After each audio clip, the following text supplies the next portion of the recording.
Welcome to Breaking the Couch, a weekly conversation demystifying what happens in and behind the therapy scene to support your healing journey. We're your hosts. I'm Dr. Doughton, a licensed clinical professional counselor, a certified school psychologist, and a trauma specialist with Playfully Psyched. And I'm Dr. Joe Harchi with Soft Art Psychology, a licensed clinical psychologist. We're here aiming to provide you with mental health tools to address the cycle of generational trauma across the age span, from infancy and childhood to adulthood. For more information, visit our Instagram page at Breaking the Couch or our website, breakingthecouch.com.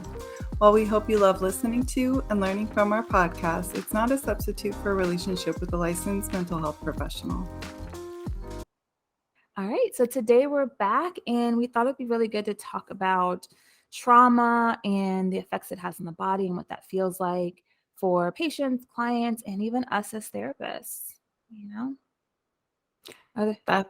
That's right, Dr. Doughton. I was just thinking a little bit about how it was a little hard to get ready and grounded for our talk today because I had just done my business taxes, and it's the first time I see your face, I can hear your voice, I know that you know what I mean, right? So it's the first time I've done business taxes where that's been my full job, my full-time income. And yes, to that face and that voice. Exactly. So I had to kind of think about some of the things we've been talking about over the years for trauma recovery in the body and implement that myself. I gave myself a few minutes before we met, just trying to kind of be here and be now. I mean, one of the things that, I made that sound and that face because it can be really scary to do your taxes, right? And especially if you have any prior issues or feelings about financial stability, scarcity, and then to be a business owner and have all those responsibilities solely on you, it can be really dysregulating in the body, right? It can really be activating to your nervous system, your parasympathetic nervous system, and really hard to stay in your body when it feels so uncomfortable in that way, right? That's right. That is so validating. And that's exactly kind of what we were talking about a few weeks ago was we were consulting about a trauma recovery case, and we were coming up with this topic of either feeling so much in the body or not feeling nearly anything, where, like, for example, you step on a toothpick and it goes through your foot and you're just like, I don't feel pain right now. And so we talked about some of those extremes and kind of how those show up in the body.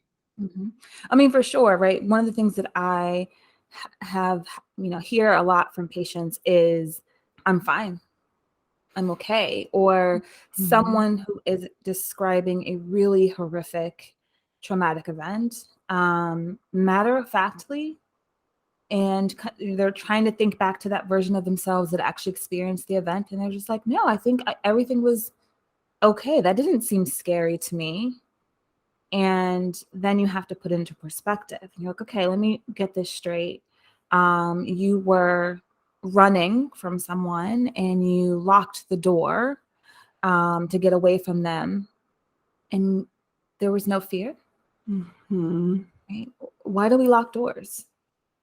To protect us, to keep things out, to keep things in. And that realization of like, oh, wow, maybe that was so traumatic. That was so hard. I can't bring myself, or my body can't even bring myself to feel that right now, to resonate with that. It has to stay in this cognitive space where things are fine, where things are okay. And while that's a protective factor, it's not going to allow you to process the trauma, and it's not going to get you to a place where you're actually feeling some trauma healing and trauma recovery. I love that you bring that up. That reminds me a lot of what we've talked about with, kind of looking at those protections as a word, protections, as opposed to diagnoses, right? You were the first person that brought this to my attention, that we don't have to be following this colonialized view and perspective that we were taught in our Eurocentric programs to sort of perpetuate. And hey, I'll just name it. I'm the white girl in the room. You know what I mean? So I'm very much a part of that.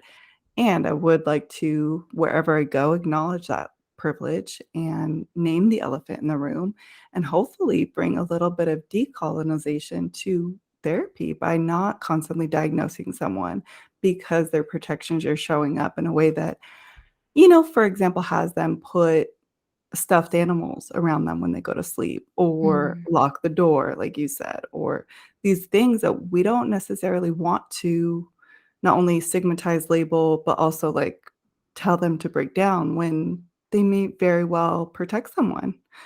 And if those protections are no longer showing up in the way that the person needs them to or no longer serving them, then we could talk about that. That's the whole point of therapy. That's uh, kind of fun and juicy. Like, we could talk Mhm. about how those protections no longer serve you, but we don't need to diagnose them. We don't need to sort of demonize them.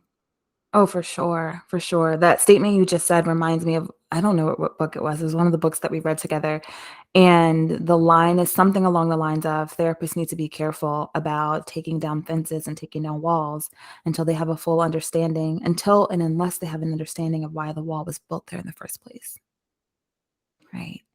Because just because a wall is there and we think like, "Oh, you don't need that wall anymore." But what if they do, right? Right. And so I actually like to, think that I help people not just tear down walls when they need them, but to sometimes first create a gate, create a doorway, create a window, create a little bit of a space where things can get in and they can get out if they need to. Because what people forget is, or don't know sometimes, is that with trauma, it kind of locks you in that space, right? So, yes, there are walls that are there that are protecting you. There are these protective factors that you are creating. But those protective factors can sometimes also be keeping you from good things, right? Keeping you from the relationships that you want, keeping you from the parenting style that you want to have, that you deserve and that your child deserves. All these different things are locked because of that wall, right? They are blocked away. Um, yes, in diagnosing, it has its place, absolutely. Um, in some cases, I guess. But in general, it's about helping the person, realize their true self and show up in a way that makes them feel authentic and seen and protected and safe. And we don't always need a diagnostic label, right, from this colonized perspective, um, in order to do that. Right? It's not like certain medications and diagnosis where you have to have this medication mapped on with this diagnosis. Therapy and psychological illness isn't always that way. Um, yeah, go ahead. This is some of the reasons why whenever I'm referring to you, right? So I Mhm, say, "Oh, go to Dr. Doughton, like, she'll be a great therapist if you're in Maryland, what is it, Missouri or Florida," right? mhm, mhm. And this is why I say I would go to her if I could, because you see people in that way. You don't I really appreciate that you have this refreshing view of not breaking down people's fences. Mhm. Just like that Circle of Security book I think you're referring to. It's Ah, like there you go. it's like, exactly that, right? And so the old school therapy, or at least the type of therapy lenses that I was You can often name it, taught yeah, about. exactly, you can name it, like, those We went those to the same supervisors you had that were program. questionable, mhm. We went One of the programs we went to was the same one, and Mhm, much before that as well. mhm, Most of the therapies I was taught about, had that perspective of like, okay, what is the behavior and what do we need to sort of break down? And so mhm, I love this perspective of we don't know why that fence was built. We don't know why that protection was built. We don't need to break it down, just we don't need to.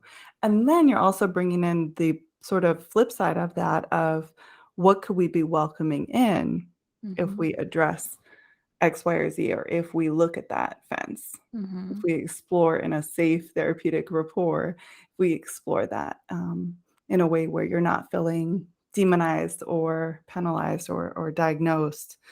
Um, so I really do appreciate that. And then it also makes me think a little bit more about some of the stuff that we learned together about how trauma shows up in the body, right?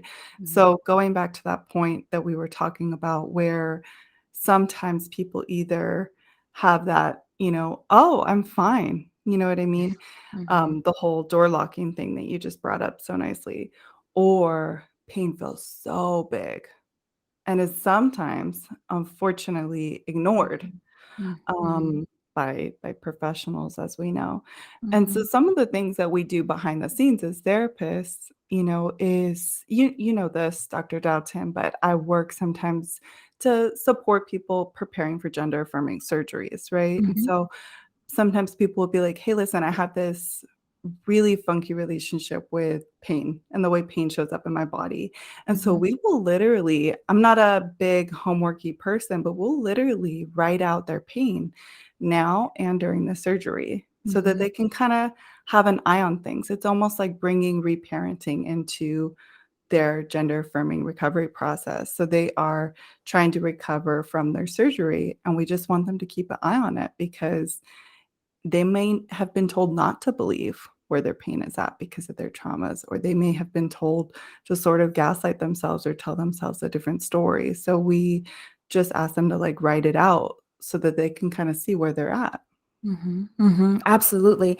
I love that you're talking about this, and I think we should bring in a couple definitions of trauma because we've been using this word so much, and it just made me think about, because I was starting to conceptualize your gender affirming cases that are, going through gender affirming surgeries as trauma, right? And I'm like, well, wait, if Mhm. I talk about that, they're gonna be like, how does she get trauma from that? Um, so one of the basic definitions of trauma that I use from a psychological perspective is any time that your nervous system is dysregulated could register as trauma for you, right? Significantly dysregulated. And part of that is because one of the portions of your brain that is largely in charge of fear, like the fear center of your brain, your amygdala, right? And that starts to control things like your breathing, your heart rate, your strength. It's going to pump adrenaline through your bloodstream if it's needed. Um, when that's activated, right? Part of your brain thinks, oh my gosh, we are about to die. We are in danger. I do this little funny thing with my patients. I'm like, your amygdala says, oh my gosh, we're in danger. We're in danger. Right. And it starts sending off all these signals. Right. Like, okay, we have to fight for survival, or we got to freeze because that thing is going to think we're playing dead, or we have to be as really nice as possible so that it'll leave us alone. Right. Or we come out swinging. Right. We got to fight it off. Um, when you've experienced that, right, then your amygdala is kind of storing that information. So that was danger. That really was danger, right? And so it's stored as trauma. And with people who are, transgender or going through gender affirming surgeries, they've often had times in their life, not always, but they've often had times in their life where that level of discomfort in their body, the one that they were born in, is extremely dysregulating to their nervous system, right? Mhm. Where their amygdala, which is not a super sophisticated part of the brain, right? But where that amygdala is like, oh my gosh, we're in danger in this body, right? And you can't, because it's not like an acute trauma, something that happens really, really quickly. You can't be in that heightened state forever. So sometimes you got to go numb, right?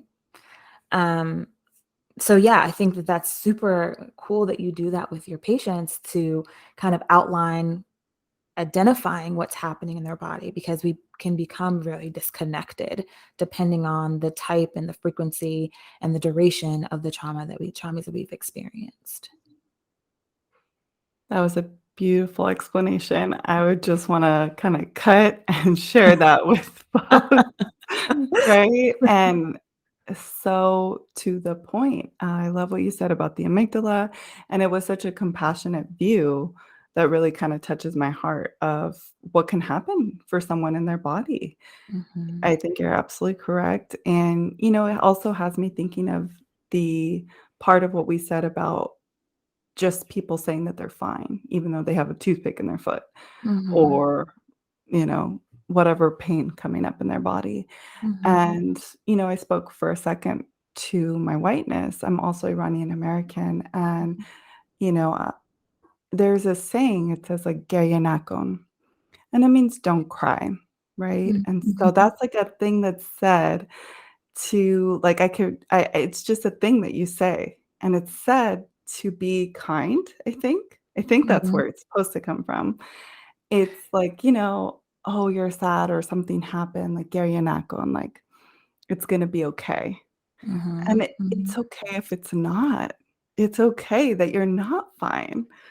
And Mhm. so, that's what I also love about therapy is kind of debunking and sort of breaking down the Geryanakon, the "don't cry" message, because when we do cry, we're actually releasing toxins. And Mhm. it's not just that we want people to be able to express themselves, especially folks who are surviving traumas, but there's literally a chemical release of toxins when we cry tears.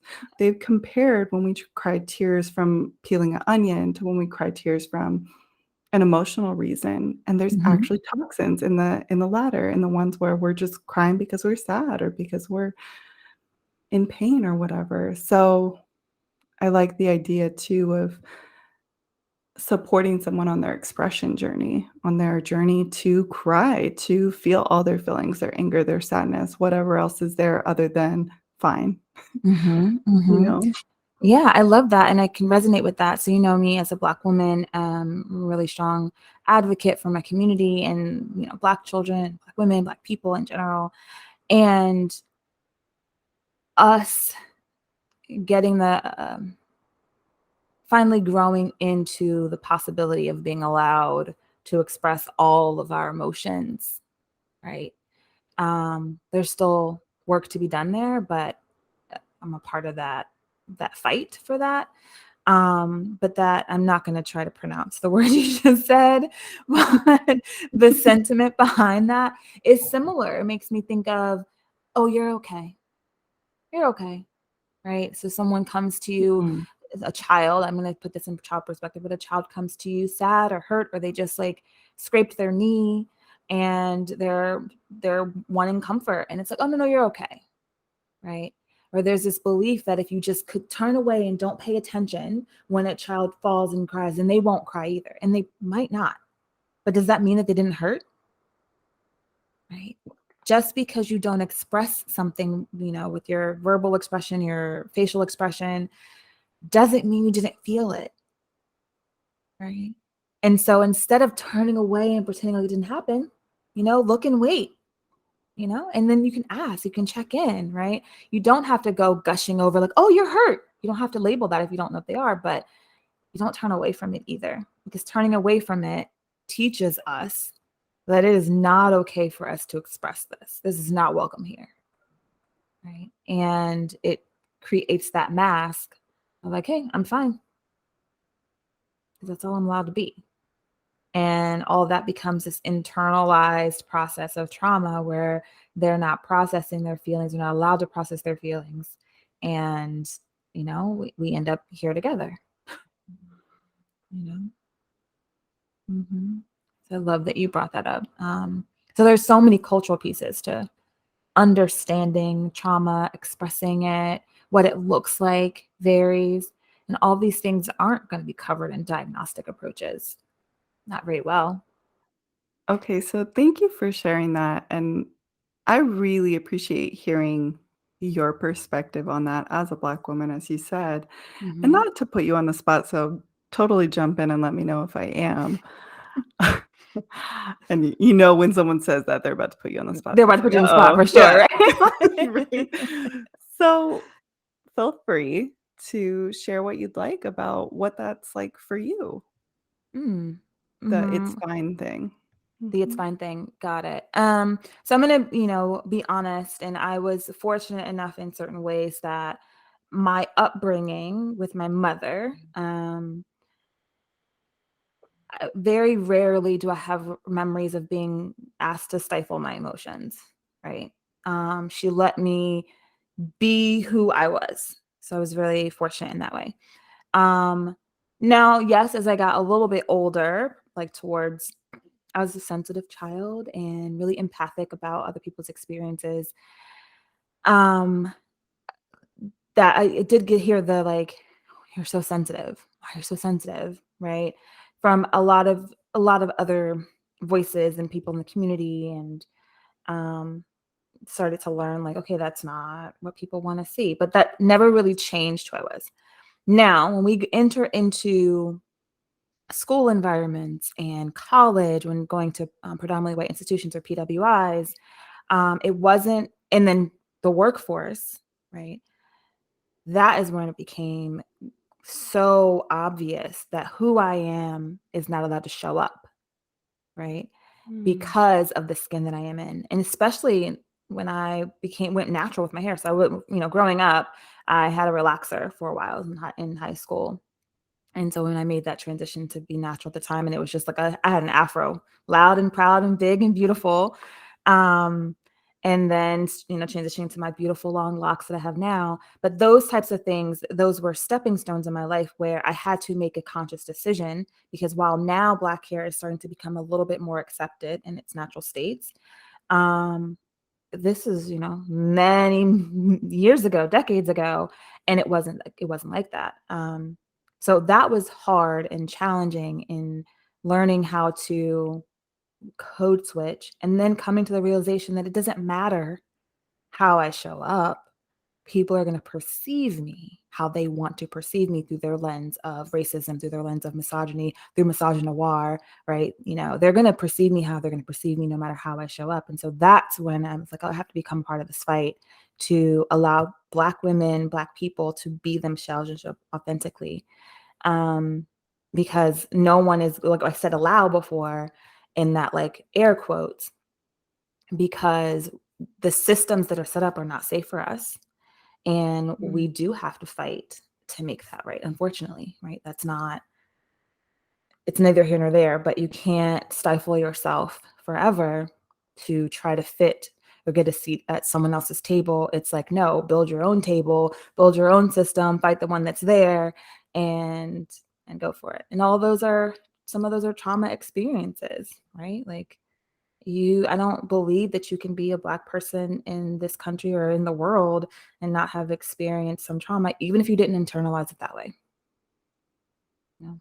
Um, so yeah, so when I see, especially like when I work with moms or really young children, Black moms or really children, I'm like, we're talking about the strong Black woman trope, because that's how it shows up, right? We have this double-edged sword where we're looked at as being so strong, and then that means that we are not deserving of nurturance and care because we're strong, right? And then it's a way that we also gaslight ourselves.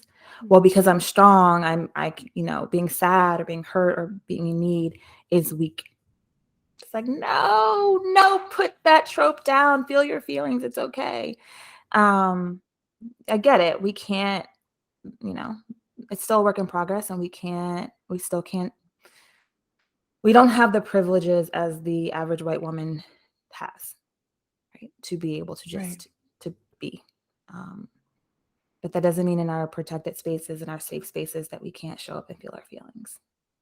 So I hope that answered your question, but that's how it is for me, right?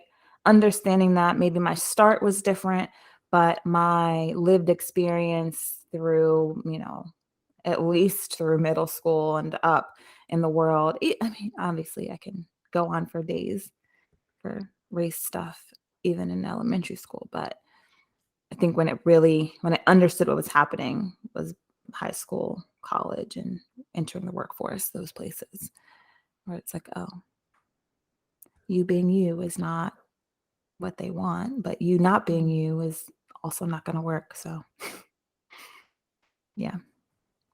Yes, I really appreciate you for answering, kind of from your experience, authentically you. And you did thoroughly answer it. And it makes me think a little bit more about what you had said about PWIs and systems causing these racial traumas, right? Mhm. And so then it makes me also think of the question in the first place. why ask if you're not willing to stick around and hear more than "I'm fine"? So, like, are the askers of that question willing to stick around and really No. be No, authentic? they're You're not. like, "No." No. No, I mean, I am gonna cut Right? you off because no, we know the answer to Mhm. that. You know, I have, like, Mhm. social media videos talking about this, right? No, Right. especially not in the US. We use it as hello and hi. We use how are you? How are you feeling? How are things going? As hi.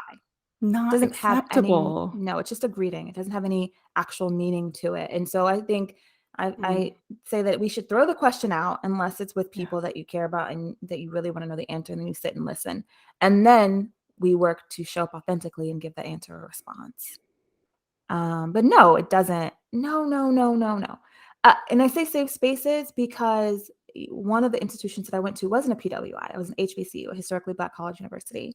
And that was amazing. Like, I can't even put it into words right now and articulate in the way that I want to, but it was amazing. I just remember feeling seen, and I could show up as me. Not to say there aren't problems in all places, but I remember the first time I wore at the time my hair was natural Afro form, and sometimes I would wear it in two strand twists, and then I'd wear the twists out. So they call it a twist out.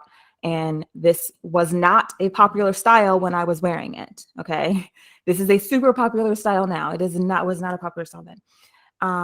And so I was apprehensive because I had only been in PWIs. I had only been in workspaces that Mm. were I was, one of a couple Black people or people of color.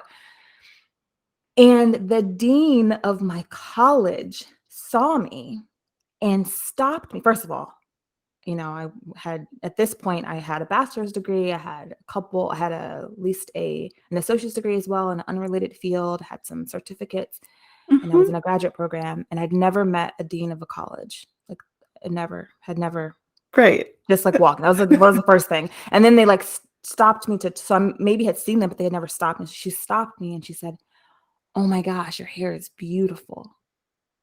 Mm. I just was like, I probably could have cried at that moment. I just felt so seen. Like, here Mhm. you are, this super important in person, this beautiful Black woman. You see me. You're not criticizing. You're not calling my hair unprofessional, using these, professional ability politics nonsense. You just see me, right? We don't get those opportunities. We don't get those spaces Mm. everywhere. Um, but I'm working to change that. Yeah. Thank you. Thank you for Mhm. that. Mhm. I see you doing that. Uh, on those TikToks, the Mm. YouTube videos, in your therapy sessions, Mhm. Mhm. and we Yeah. so appreciate you. Right. Yeah. Yeah. So I am gonna put you on the spot. You want to put me on the spot a little bit. I'm gonna throw this I back at welcome you. it. Please do.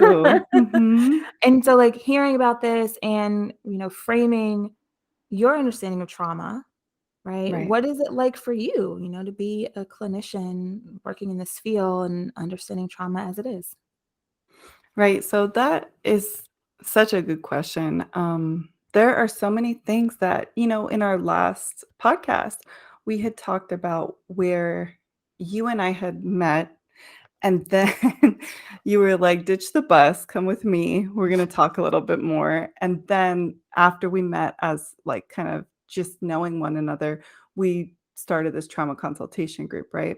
Mhm. And that's where you were like, uh, I said last time, blew my mind open to Mhm. the idea of trauma and where trauma is everywhere.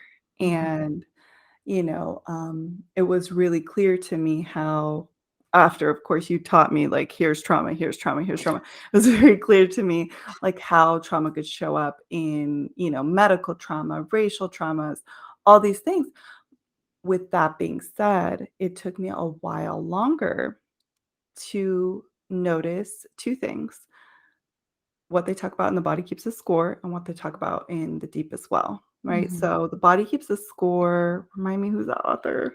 Dr. Bessel You're Vander so Kolk. good with that, yes, and then The Deepest Well by Dr. Nadine Burke Harris, right? That's right. So these 2 books and your persistent, kinda hanging in there with me helped me realize this other type of trauma that I was just like, I can explain why, but like for many years, just not as open to. And it's like this emotional trauma, this emotional neglect. And so Mhm. while someone may walk around in the world with all these layers of privilege, right? Like for me, white Mhm. privilege, Mhm. cisgender privilege, right? So Mhm. all these layers of privilege that I definitely want to identify, we also learned about this emotional neglect. And I just that was like, "What? What is this?" Right? Mhm. So, Mhm. um, spoiler alert, right? Spoiler alert, I'll put it in the description, we'll talk about it here, but spoiler alert for the deep as well. I won't say any specifics, it's her story to tell, but Dr. Nadine Burke Harris talks a little bit about her self-reflection with acknowledging emotional traumas and what that was like for her. Mhm. And I had a similar experience where I noticed that I had those traumas and I never was acknowledging that within myself. And so I couldn't acknowledge that within my clients to the fullest Mhm. extent. So you can talk to me about medical traumas, gunshots, that, like that you heard or witnessed, right? And so you could talk to me about the overt stuff, but what about the stuff of being told not to cry? Or what about the stuff of not being hugged growing up? These are Mm. significant things, and Skin I was really hunger. missing the Yeah. mark. What'd you say? I'm Uh-huh. sorry?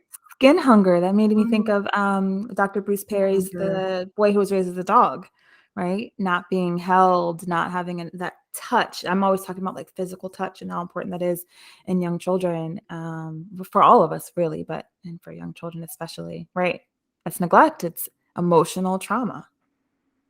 Right, right, Mhm. and so that is something else that I had to look into a little bit deeper, right? And so just being so grateful for growing up in a two-parent household that did provide for me food and shelter and a lot of safety and love in the ways that they knew, I did not even come to the conclusion that all of my emotional needs were not met. Mm. And that hit really deep in my body, and the coolest part, there's a lot of cool parts to that, but one of the coolest parts is kind of learning how that can come from intergenerational emotional neglect. Yep. And, Mhm. whether that comes from various wars or genocides in one's countries of origin, or culturally, or whatever complexities come up there, is really nice to take a non-blameful look at what families were not given or what they were given Mhm. and how that kind of trickles down. And then, Mhm. of course, how we can kind of interrupt that cycle now. And so Mhm. there are traumas at every stage, age, like background, like wherever you're coming from, they are there. And so for me, it just took some time to kind of notice that. And I think sometimes with therapists, and correct me if I'm off, maybe I'm overgeneralizing, but I believe that sometimes with therapists, they may not have been able to do the full extent of their own work where they can see those things. And Mhm. so it might bring up stuff for them when somebody says, "Hey, I keep picking the same partner," or "I grew up in such and such household where I had X, Y, and Z. I had everything, Mhm. but I didn't get hugs," or whatever. Mhm. And if the therapist hasn't done their own work, I wonder if they're really gonna be able to meet the client where they are, and I wonder if they're really gonna be able to see that. So, maybe I'm overgeneralizing, but I do wonder if we have yet to fully understand trauma in its full scope, if we could really meet people where they are. Well, I think, I mean, not overstepping or overgeneralizing. I mean, think about it. We know this as therapists. They say you're as a therapist, you should have a therapist, or you should have at least been in therapy at one point in time. You know what it's like to do the work on yourself before you're trying to supposedly help someone else do the work on themselves. Um, I think that's also why therapy has broken into so many specializations. Mm, Right? mhm. So that to some extent, so people don't have to they think maybe they don't have to do their own trauma work because they're not a trauma specialist, right? And obviously I don't agree with that, but people can do what they think is appropriate for themselves and their patients. Um, but yeah, doing the work, it's hard. and it can be painful, and it can be shocking. Especially what I heard you describe is having set up in some ways, right? The what you described as like a healthy foundation. I was fed, I was clothed, and that self-gaslighting where we kind of tell ourselves, because I had these things, I'm not allowed to be sad or upset about the things that I didn't have. So then they're not an issue. So right, I had food over, food on my plate and a roof over my head, and I was warm, and when I was supposed to be warm, and cold when, whatever, all those things. Temperature was regulated. But that's not true, because and is possible. And there's power in and. So it's, yes, you had some of the basic needs met, and some of the basic needs weren't met in that emotional space. Because we are emotional beings. We are born with 6 to 8 core emotions, just born with them. Come out, bam, we got them. They're there. And over time, if we're fortunate enough, we develop into more complex emotions that hopefully some adult is helping guide us, label those emotions, organize those feelings, figure them out, support us through them. But it's hard to organize and support a child through feelings that you weren't organized and you weren't supported through. Right? There's so many adults that I work with that I'm like, okay, I'll send you a feelings wheel just so we can have, they don't even have a Mhm. list of basic feelings words. They're like, they have like happy, sad, angry, frustrated. Like, I'm done. And I was like, there's so many more feelings than that. Right. We're going to start with some of the basics and work our way up. But yeah, I don't think you're overgeneralizing in that. I think it makes perfect sense that people should, if I don't like saying should, but if it's possible, I think that therapists should also be doing their own trauma work, especially if they're working with any type of population that has trauma, right? And like you said, I do want to make a distinction that you can experience trauma and not necessarily be traumatized, right? If you have enough early childhood protective factors or enough protective factors throughout your life, maybe you're not having some of these dysregulated systems. Something could have been categorized as a significant event through someone else's lens, because I can't tell you you're traumatized, right? We need to figure out, how did that make you feel? That question that therapists love to ask. Where did you feel that in your body? Those are like the two main questions I'm always asking. How did that make you feel? Where did you feel it in your Right. body? Right? So that we can kind of figure out, was this dysregulating for you? Mhm. How did you respond to it? So yeah, generational trauma, transgenerational trauma, transition across generations is, while it's sad, I think it's probably the most lovely thing in therapy that I encounter, Mhm. especially when a person who is thinking about like either working with children, having children, becoming a parent, or already a parent, because I can just see helping heal, right? The generation that's in front of me and the ones that they'll touch later. Right. And I think that's just a beautiful thing, because yes, it could be hundreds of years and we can start helping now, right? Heal that process, or heal from that pain, that emotional pain. That's Yeah. a really helpful message. I am in complete agreement. I just love this work because we get to be a part of asking those questions. Mm-hmm. Mm-hmm. How are you Absolutely. feeling and where is it coming up in your body? Mm-hmm. We get to be a part of rescripting that and not telling people don't cry or just be fine. Cry. We're like, yeah, we're Mhm. like, it's okay, cry. We're like, sometimes you're like in session and they're crying and you're inside like, yes, like they're processing it, like they're letting those toxins out. Bring it on. Mhm. Especially if it's someone who you've worked with and they haven't cried, right? Ever. Like they say they don't cry at all. Then I never cry, right? And it's like, okay, not to say you have to cry to process stuff. I don't want to put that as a label either. And when you do, it's not bad, right? It's not a horrible stigmatizing thing that you should have never done. It can be a really healing process. That's right. Yeah. Oh, okay. We've been chatting so long today. I think this has been a really great episode, just talking about trauma and the body. And we've listed some books. So we'll make sure that you all have those resources to be able to refer back to those books if you'd like. We'll create the link in our description, and we will, jump on this couch, break the couch with you again next week. That's right. So much more to come. Yeah. All right. Bye, Dr. Jaharti. Bye, Dr. Dalton. If you are looking for a therapist for yourself or your child, you can visit our websites, playfullypsych.com or softheartpsychology.com. We appreciate you joining us this week and can't wait till there's another opportunity to jump on the couch with you next week.